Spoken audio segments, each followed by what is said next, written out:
నమస్తే, welcome to VG news. నేను మీ ఝాన్సీ. ఇవాళ మన స్టూడియోకి వచ్చింది ఎవరంటే ఆవిడొక ఆధ్యాత్మికవేత్త. సామాజిక సేవా తత్వంతో తనదైన శైలిలో ప్రజలకు సేవ చేసే తత్వం గల మనిషి. ఆవిడే శిరీష ఎర్రమల్లి గారు. నమస్తే మేడం. నమస్తే అమ్మా. మేడం, ముందుగా భక్తి అంటే మీ దృష్టిలో ఏంటి మేడం? ఈరోజు నీకు సమాధానం చెప్పే ముందు నేను మా గురువర్యులు నాకు ఉపదేశం చేసిన నోరి సుబ్రహ్మణ్య శాస్త్రి గారు, జీవితంలో ఇలా నడిస్తే చాలా గొప్ప శక్తిని పొందుతావు అని ఆధ్యాత్మిక విద్య నేర్పిన శ్రీ సచ్చిదానంద సరస్వతి స్వామీజీ తుని తపోవనం, నా జీవితంలో గొప్ప మార్గదర్శకులు కీర్తిశేషులు ఎల్ఎన్రా శ్రీనివాసరావు గారికి నమస్కరిస్తూ మీ ప్రశ్నకి నేను సమాధానం చెప్తాను. భక్తి అంటే మనం పొద్దున లేవగానే మన కాలకృత్యాలు తీర్చుకొని ఈరోజు నేను ఆరోగ్యంగా ఉన్నాను, నీ ముందు కూర్చోగలుగుతున్నాను పరమాత్మ, నిన్ను సేవిస్తున్నాను, నిన్ను ఆరాధిస్తున్నాను అని ఆ రోజును మొదలు పెట్టడం భక్తి. భక్తిలో ఏంటంటే భక్తి నర్సరీ స్టేజ్. ఇప్పుడు ఒక పిల్లాడి స్కూల్కి వెళ్తాడు, నర్సరీలో ఏబిసిడీలు నేర్చుకుంటాడు. ఆ ఏబిసిడీలు అక్షరాలు, ఆ అక్షరాలతో చాలా పైకి వెళ్తాడు. అవునా? ఆ భక్తి నుంచి మనం ఏంటంటే ముందుకు వెళ్ళాలి, భక్తిలోనే ఉండకూడదు. భక్తి ఒక కర్మ సిద్ధాంతం. నువ్వు పొద్దున్న లేచి నిత్య కర్మ చేస్తూ భగవంతుడిని ఆరాధించడం భక్తి. కానీ కొద్ది కాలం అయ్యాక నీ యొక్క యాటిట్యూడ్ మారాలి, నీ యొక్క స్వభావం మారాలి. నువ్వు భగవంతుడిని రోజు పూజిస్తున్నావు కాబట్టి భగవంతుడితో మమైకం అవ్వాలి, భగవంతుడికి దగ్గరగా అవ్వాలి. ఇవన్నీ కూడా భక్తిలో కొన్ని స్టెప్స్. అలాగే మేడం, చాలామంది అనుకుంటారు పూజ చేస్తేనే భక్తి అనుకుంటారు. దీనిపై మీ ఆలోచన చెప్పండి. పూజ అయితే కంపల్సరీ చేయాలమ్మా. ప్రతిరోజు ఇంట్లో భగవంతుడికి దీపారాధన, దీపం వెలిగించడం, మనం తినే పదార్థాలని భగవంతుడికి నివేదించడం వల్ల ఏమవుతుందంటే ఆ పదార్థాలకి ఇది వస్తుంది, సాత్వికత వస్తుంది, స్వచ్ఛంగా అవుతాయి, అవి మీకు ఎలాంటి అనారోగ్యాన్ని కలుగజేయవు. సో ఎలాంటి పదార్థం మీరు వండినా కూడా కొన్ని నిషేధాలు, లైక్ ఉల్లిపాయ, వెల్లుల్లిపాయలు, రజోగుణంతో కూడిన భోజన పదార్థాలు ఏవి కూడా భగవంతుడికి నివేదించకూడదు. కానీ ప్రతి ఒక్కరూ దీపారాధన చేసి కొద్దిగా అన్నాన్ని సెపరేట్గా భగవంతుడికి వండి అందులో ఒక చుక్క నెయ్యి, బెల్లం వేసి భగవంతుడికి నివేదించి, స్వామి ఇది నువ్విచ్చిన భోజనమే, మొత్తం అంతా నువ్వే, ఇంకెవరు లేరు, సర్వస్వము నువ్వే, చైతన్య పదార్థాల్లో నువ్వే ఉన్నావు, జడ పదార్థాల్లో కూడా నువ్వే ఉన్నావు, నేనే నువ్వు, నువ్వే నేను అని ఒక భావంతో భగవంతుడితో మాట్లాడాలి. ఆ భోజనాన్ని భగవంతుడికి పెట్టి ఏదైతే మీరు ప్రసాదం పెట్టారో అన్నాన్ని తిరిగి తీసుకెళ్ళి మీ రెగ్యులర్గా ఉన్న అన్నంలో కలిపేసేసి దాన్ని భుజించాలి. దానివల్ల ఏమవుతుందంటే మీకు శక్తి వస్తుంది. ఇలా ప్రతిరోజు చేయడం వల్ల ఏమవుతుంది, చిత్తశుద్ధి కలుగుతుంది. మనస్సులో ఆలోచనలు అంటే మన మనస్సు పరి విధాల వెళ్ళిపోతూ ఉంటుంది. అంటే ట్రాఫిక్ జామ్ ఎలా స్థిరంగా ఉండదు. సో ఈ భక్తి రోజు భగవంతుడికి పూజించడం, దీపారాధన చేయడం వల్ల ఏమవుతుందంటే కొంత చిత్తశుద్ధి కలిగి మీ ఆలోచన పద్ధతి ఒక మంచి పద్ధతిగా, సాత్వికమైన పద్ధతిలో మీరు ఆలోచించే ఒక గుణాన్ని మీకు భగవంతుడు ఏమి కలుగజేయడు, ఒక కార్యాచరణ మొదలవుతుంది, ఒక డిసిప్లిన్ వస్తుంది. ఆ డిసిప్లిన్తో ఏమవుతుందంటే మీరు డెఫినెట్గా ముందుకు వెళ్ళే అవకాశాలు ఉంటాయి. భక్తి అనేది ముందుకు వెళ్ళడానికి మాత్రమే ఒక సాధన, అంతే. చాలా చక్కగా చెప్పారు మేడం, చాలా చక్కగా చెప్పారు మేడం. ఆధ్యాత్మికతకు భక్తికి కల డిఫరెన్స్ మాకు కొంచెం చెప్పండి మేడం. చెప్తాను. యాక్చువల్గా ఆధ్యాత్మికత అంటే స్పిరిచువాలిటీ. అయితే ఇంగ్లీష్లో ఒక కొటేషన్ ఉంది ఏంటంటే, change of attitude is spirituality. Attitude అంటే ఏంటి? నేను ఎలా ఆలోచిస్తున్నాను, నేను ఎలా ఉంటాను, నేను మంచిదాన్నే. 100% ప్రతి ఒక్కళ్ళు వాళ్ళకి వాళ్ళు మంచివాళ్ళు అనుకుంటారు. ఎవ్వరూ వాళ్ళకి వాళ్ళు కన్ఫెస్ చేయరు నేను చెడ్డదాన్ని అని. అవునా? నేను చెడ్డవాణ్ణి అని చెప్పారు. నేను మంచిదాన్నే, నేను చాలా భగవంతుడిని పూజిస్తున్నాను, రోజు భక్తితో భగవంతుడికి నివేదన అర్పిస్తున్నాను, ప్రసాదాలు పెడుతున్నాను, కానీ నేను మంచిదాన్నే. కానీ నా వల్ల అందరూ కూడా అదే ఫీల్ ఉండాలి. నేను ఎక్కడికి వెళ్తానో నా చుట్టూ ఉన్న వాళ్ళందరికీ కూడా అదే భావన రావాలి, ఓ ఈవిడ చాలా మంచిది. ఆ భావన రావాలంటే ఏంటి? నువ్వు చూసే పర్సెప్షన్ మారాలి. ఒక ఇది ఉంది, యద్భావం తద్భవతి. నువ్వు ఎలా చూస్తావో నువ్వు చూసే దాన్ని బట్టే నీకు ఫలితం ఉంటుంది. నువ్వు చెడు ఆలోచిస్తే చెడు ఫలితం ఉంటుంది, మంచి ఆలోచిస్తే మంచి ఫలితం ఉంటుంది.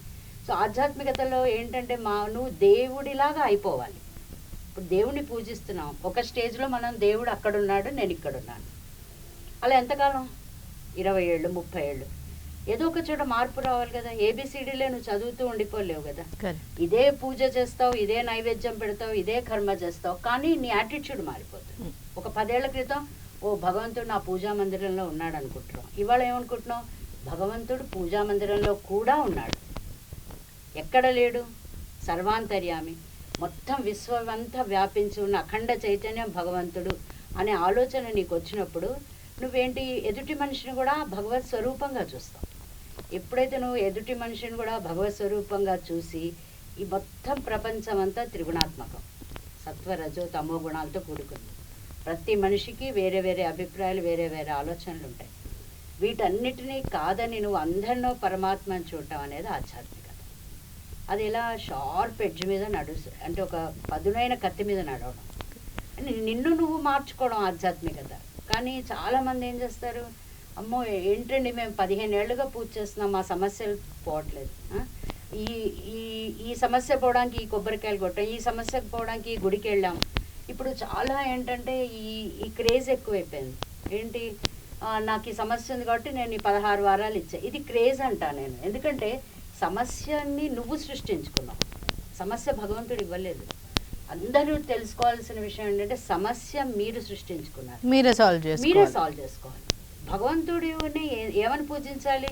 స్వామి, ఇది సమస్య కాదు, ఇది ఒక పరీక్ష. పరీక్ష పెట్టడంలో పాస్ అవ్వాలంటే మీరు చదవాలా వద్దా? చదవాల్సిందే. ఎలా చదవాలి?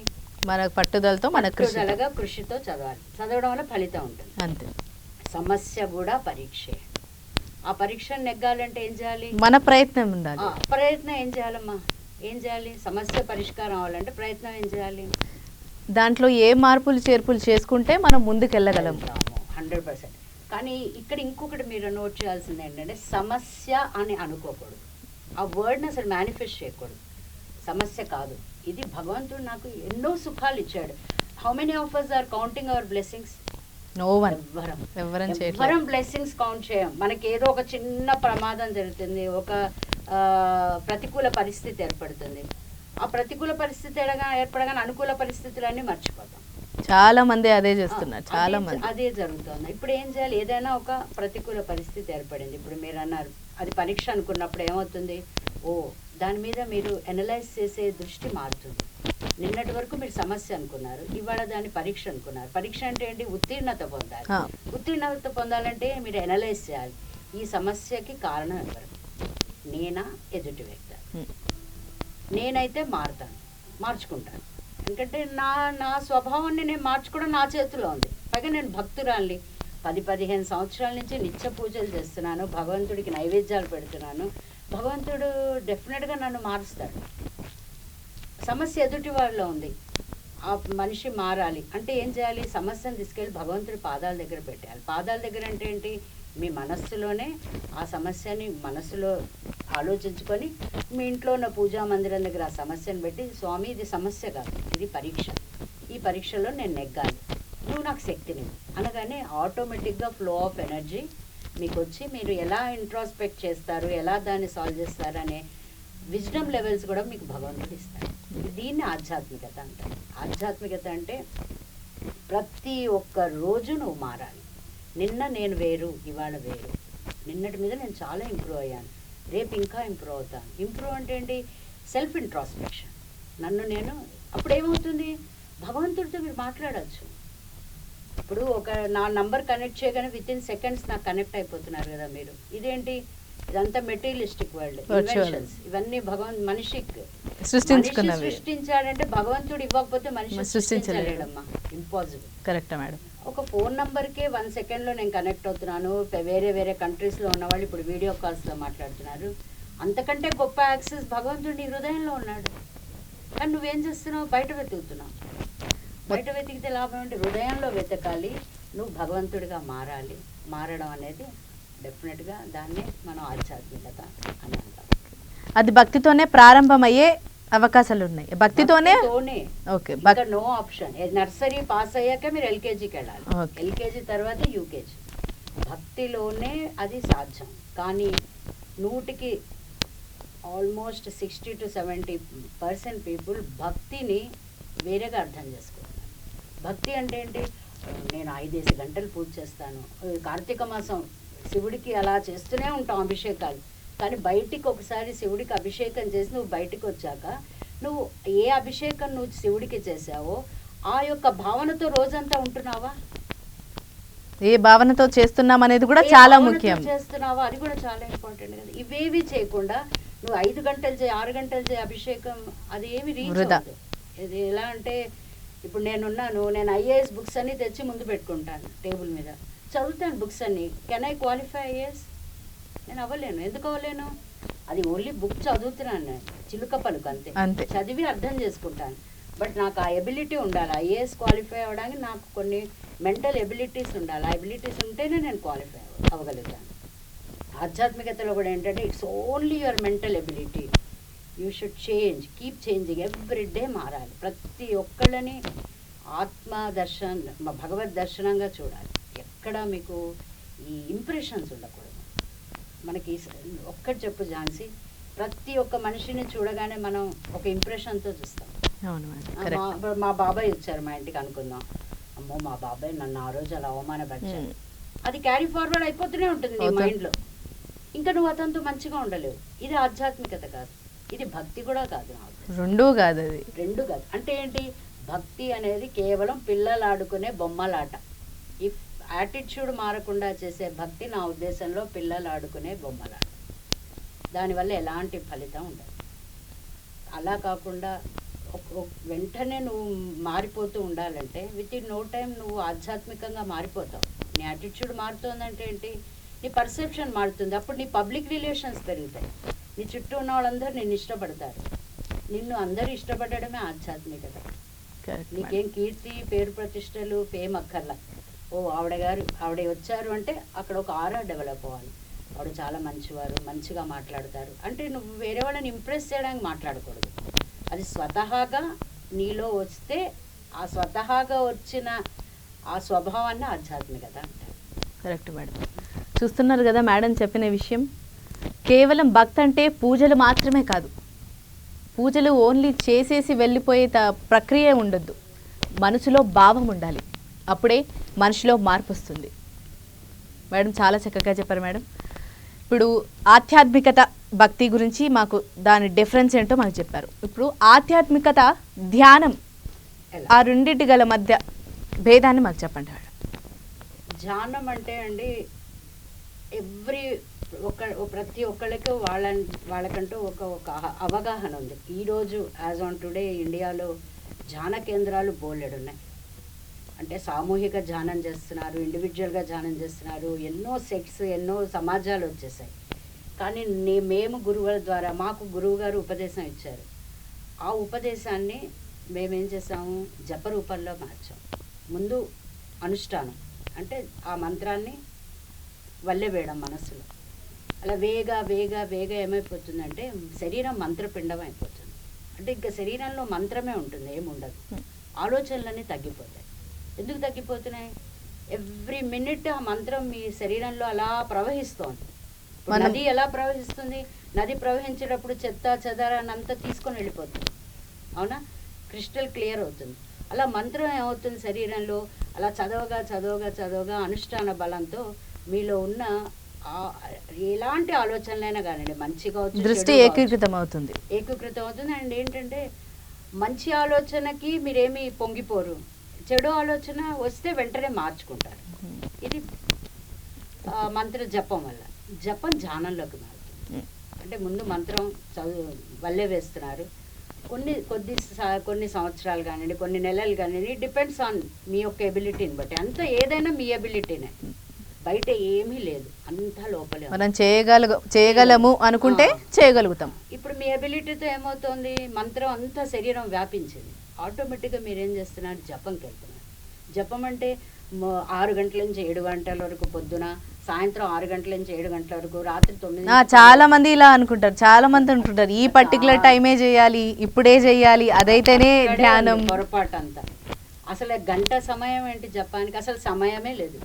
రౌండ్ ది క్లాక్ 24/7 జపం అవ్వాలి. జపం అంటే ఏంటి? వంట చేస్తున్నావు జపం, రిలీజియస్గా వంట చేయాలి. పిల్లలకి అన్నం పెడుతున్నావు జపం, భర్తకి భోజనం పెడుతున్నావు చాలా జపం. Correct madam. ఎంతమంది చేస్తున్నారు?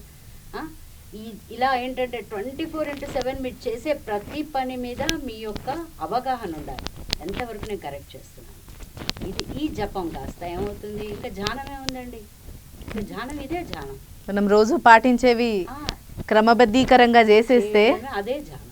Correct and madam. ఇంకొకటి ఏంటంటే ధ్యానం అంటే కళ్ళు మూసుకొని కూర్చోవడం కాదు, అస్సలు కాదండి. కళ్ళు మూసుకొని కూర్చొనేది కొంగ జపం.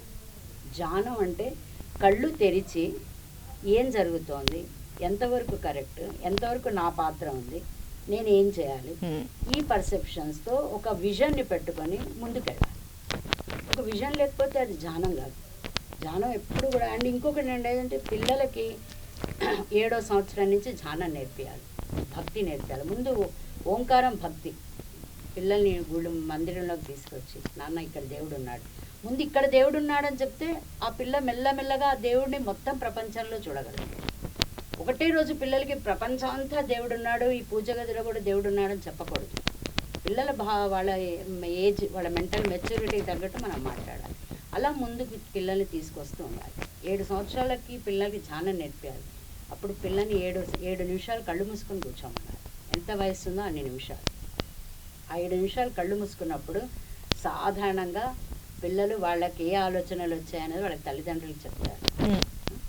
కొంతకాలం అయ్యాక ఇంకా వాళ్ళకి అదొక ప్రోటోకాల్ అయిపోతుంది, అలవాటు అనేది. అదే ఇది ఒక డిసిప్లిన్. అప్పుడు ఏంటి, ఇంకా వాళ్ళని నువ్వు వీళ్ళు ఇలా వెళ్ళు, వీళ్ళతో మాట్లాడొద్దు, ఈ స్మార్ట్ ఫోన్ ముట్టుకోవద్దు, నువ్వు మొబైల్ ఫోన్స్ ఎక్కువ గడపద్దు అని తల్లిదండ్రులు ఏం చెప్పక్కల్లా. ఎందుకంటే నువ్వు ఆల్రెడీ మంచి సీడ్ పెట్టేసావు బుర్రలో, ఆటోమేటిక్గా అది గ్రో అవుతుంది. గ్రో అయ్యి ఆ చైల్డ్ తప్పకుండా ఒక ఇన్కార్నేషన్ అవ్వచ్చు, ఒక బ్రహ్మాండమైన వ్యక్తి కావచ్చు, ఒక మహాత్ముడు అవ్వచ్చు. రోజువారీ చేసే అలవాటుగా మారి వాళ్ళ జీవితాల్లో మార్పులు ఖచ్చితంగా తీసుకొస్తుంది. అసలు ప్రతి ఒక్కళ్ళకి భగవంతుడు ఇచ్చిన ప్యాకేజ్ చాలా బ్రహ్మాండంగా ఉందండి. అదేంటంటే అది తెలుసుకోవని అనుభవంలోకి వచ్చి అనుభూతిని పొందాలి అందరూ. కానీ అవి వదిలేస్తున్నారు. ఎందుకు వదిలేస్తున్నారంటే, నేను కూడా పూర్వజన్మ సుకృతం అనాలా, మరి లేకపోతే అర్థం చేసుకోలేని తత్వం అనుకోవాలా, లేదా టోటల్గా ప్రపంచంలో వాళ్ళు మమైకం అయిపోవడం వల్ల అసలు ప్రపంచం లేదమ్మా నా ఉద్దేశంలో. మా గురువుగారు మాకు ఒకటే చెప్పారంటే, అసలు ప్రపంచం లేదు, నువ్వు లేవు, ఉన్నదంతా భగవంతుడు, భగవత్ చైతన్యంలో మనం ఉన్నాం అంతే. ఇది తెలుసుకుంటే ఇంకేముంది జీవితం. మరణం కూడా అమృతమే. అప్పుడు you don't have to cry for your death. అమృత తుల్యం అయిపోతుంది. ఆ మెచ్యూరిటీ లెవెల్స్ రావాలి. అది చాలా కరెక్ట్ మేడం. చూస్తున్నారు కదా మేడం గారు, భక్తికి, ఆధ్యాత్మికతకి, ధ్యానానికి గల భేదాలను మీకు చెప్పారు. ఏది ఎంతవరకు చేయాలో మీరే ఆలోచించండి. గుడ్డిగా చేస్తూ పోకండి.